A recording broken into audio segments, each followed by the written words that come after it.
Hey my YouTube family, कैसे हैं आप सब। उम्मीद है आप सब बहुत अच्छे होंगे और अपनी पढ़ाई भी मन लगा के कर रहे होंगे। तो फ्रेंड्स, आज जो है वो मेरी सुबह हुई 5 बजे और उठने के बाद मैं अपनी बुक्स वगैरह लेके आ गई थी अपने दूसरे रूम में अपनी स्टडी स्टार्ट करने के लिए। तो काफ़ी दिनों के बाद करीब 10-12 दिन का मेरा गैप हो गया है स्टडी में।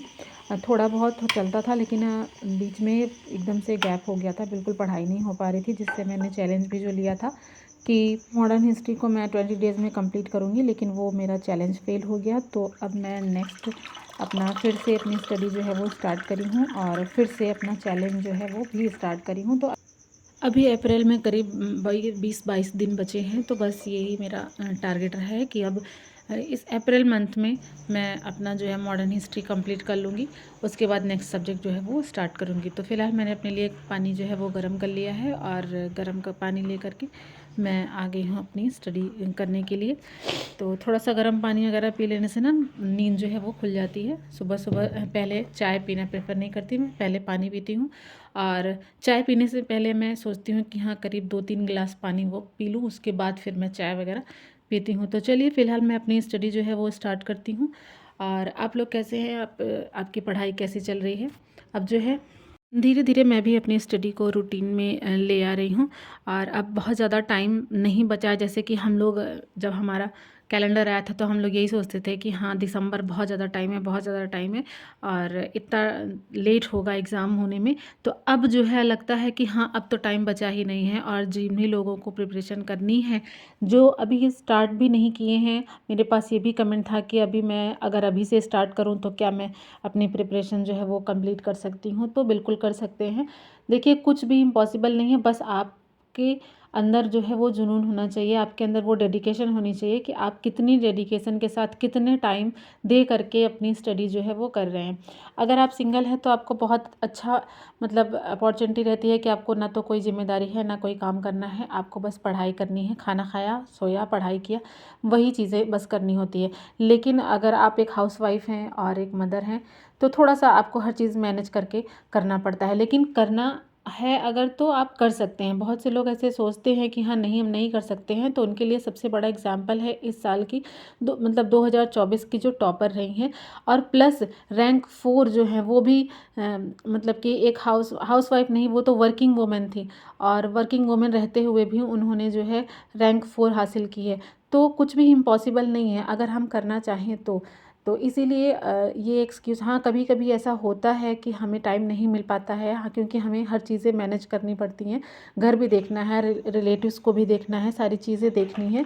और उन सब चीज़ों के बीच में अपनी पढ़ाई के लिए भी टाइम निकालना है, मैनेज करना है। तो कभी कभी ऐसा होता है कि हम नहीं पढ़ पाते हैं, हमारा 2-3 दिन, हफ्ते भर नहीं चला जाता है कि हमने पढ़ाई नहीं की। लेकिन हम फिर उस चीज़ को अपना आगे जब हमारा टाइम मिलने लगे हमें, तो हम उस चीज़ को अपना कवर करने की कोशिश कर सकते हैं और अपनी स्टडी को बेहतर बना सकते हैं। तो इस तरह से आप भी डीमोटिवेट बिल्कुल मत होया करिए कि आपने अगर 2 दिन पढ़ाई नहीं की, 4 दिन पढ़ाई नहीं की तो अब नहीं होगा। नहीं, ऐसा नहीं है। मैं जैसे मेरा भी है, मेरा हो जाता है कभी कभी, हफ्ते भर पढ़ाई नहीं हो पाती है तो फिर मैं उससे डीमोटिवेट नहीं होती। मैं बस अपने माइंड में ये डेली सोचती रहती हूँ कि हाँ, अब कब जब से मुझे टाइम मिलेगा तो मुझे अपना सारा बैकलॉग जो है वो कंप्लीट करना है।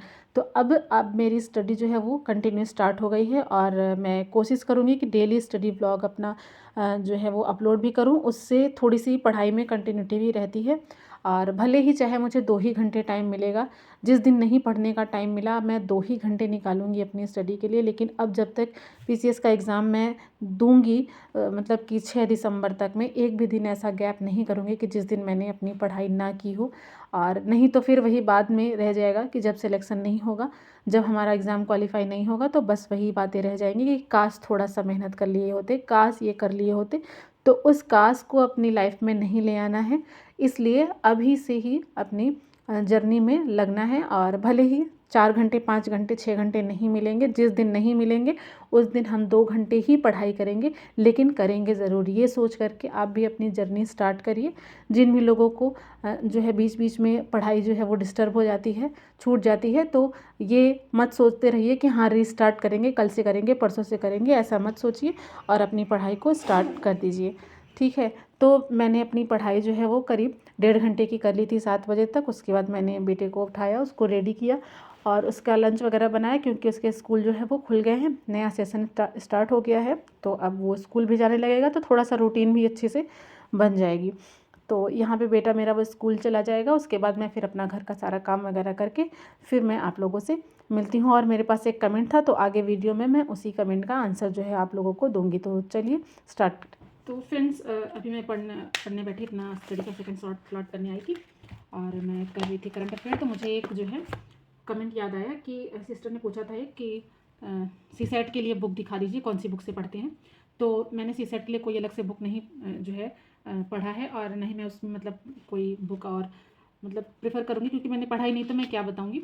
मैं सिर्फ जो है प्रीवियस ईयर क्वेश्चंस को लगाती हूँ, जितने भी क्वेश्चंस आते हैं पीसीएस एग्ज़ाम से रिलेटेड अभी तक जितने भी सीसेट एग्ज़ाम हुए हैं, तो उन्हीं के सारे क्वेश्चन लगाती हूँ और उन्हीं से ही जो है अपना प्रिपरेशन स्टार्ट करती हूँ। तो जिन भी लोगों का, जैसे कि अगर आपका जो है मैथ्स बैकग्राउंड नहीं था, मतलब साइंस बैकग्राउंड नहीं था, आपको मैथ्स रीजनिंग में प्रॉब्लम होती है, तो उसमें वैसे भी बहुत ज़्यादा टफ मैथ और रीजनिंग आती नहीं है। अगर आप थोड़ा सा बेसिक पढ़ लेंगे तो रीजनिंग आसानी से आप कर लेंगे। अगर मैथ्स नहीं भी कर पाते हैं तो रीजनिंग के क्वेश्चन आप आसानी से कर सकते हैं।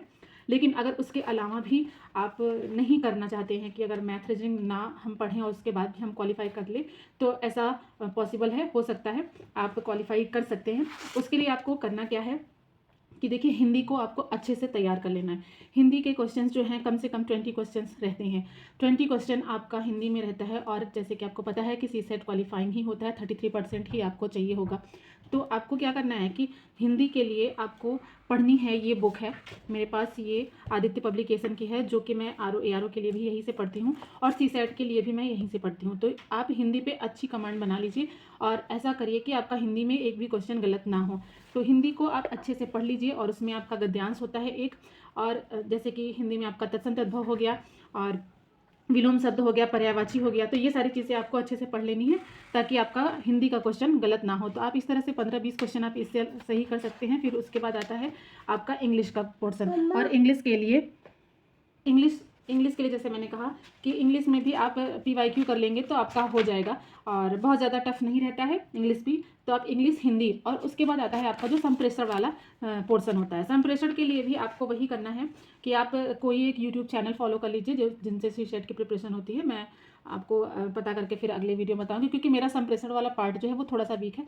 तो मैं एग्जाम में कोशिश करती हूँ कि जो मुझे बहुत आसान लगता है, कि मुझे लगता है कन्फर्म कि मैं ये क्वेश्चन मेरा सही होगा, मैं उसी को करती हूँ, नहीं तो मैं वो चीज़ें छोड़ देती हूँ। मैं ज़्यादातर अपना ये अपना रीजनिंग, मैथ और हिंदी और इंग्लिश, इन चारों को करके सीसेट जो है मेरा निकल जाता है। बस जीएस नहीं हो पाता है मेरा, लेकिन सीसेट मेरा कभी भी ऐसा नहीं हुआ कि हाँ सीसेट ने मेरे 33% से कम मार्क्स आए हों, और मैं ज़्यादा क्वेश्चन भी उसमें अटेम्प्ट नहीं करती हूँ। ज़्यादा से ज़्यादा 55 और 60 क्वेश्चन अटेम्प्ट करके जो है हो जाता है। तो इस तरह से आप सीसेट की प्रिपरेशन कर सकते हैं। हिंदी के लिए मैं बस बता दे रही हूँ कि हिंदी के लिए आप इस बुक्स को इस्तेमाल कर सकते हैं, ये पढ़ सकते हैं, ये बहुत अच्छी बुक है। आप ARO की प्रिपरेशन कर रहे हैं तब भी, और PCS के सीसेट के लिए भी आप हिंदी प्रिपेयर करना चाहते हैं तो ये बुक अच्छी है। और बाकी आप कोई भी एक यूट्यूब चैनल से आप एक ही फॉलो करिए, और उससे जो है अपना संप्रेषण वाला जो पोर्शन है आप उसको अच्छे से पढ़ लीजिए, और रीजनिंग जो है प्रिपेयर कर लीजिए, हिंदी प्रिपेयर कर लीजिए, और मैथ्स आपको नहीं भी आता है तो आप उसको छोड़ दीजिए, और इंग्लिश प्रिपेयर कर लीजिए। इससे आपका सीसेट आसानी से जो है वो क्वालिफाई हो जाएगा। तो सीसेट के लिए ज़्यादा मतलब बर्डन लेने की ज़रूरत नहीं है। आप अपना जीएस पे अच्छी कमांड करो, जीएस को अच्छे से पढ़ो। आप सीसेट तो हो जाता है, सीसेट में बहुत ज़्यादा मतलब बच्चों का नहीं होता कि हाँ सीसेट में रुकता हो। आप पहले जीएस पे अच्छी कमांड करिए और जीएस को प्रिपेयर करिए, जिससे कि आपका प्रीलिम्स ना रुके। ठीक है, तो मुझे यही बताना था आज के वीडियो में। तो चलिए अब मिलते हैं आपसे नेक्स्ट वीडियो में। तब तक के लिए अपना ख्याल रखिए और पढ़ाई लिखाई करते रहिए। Bye bye.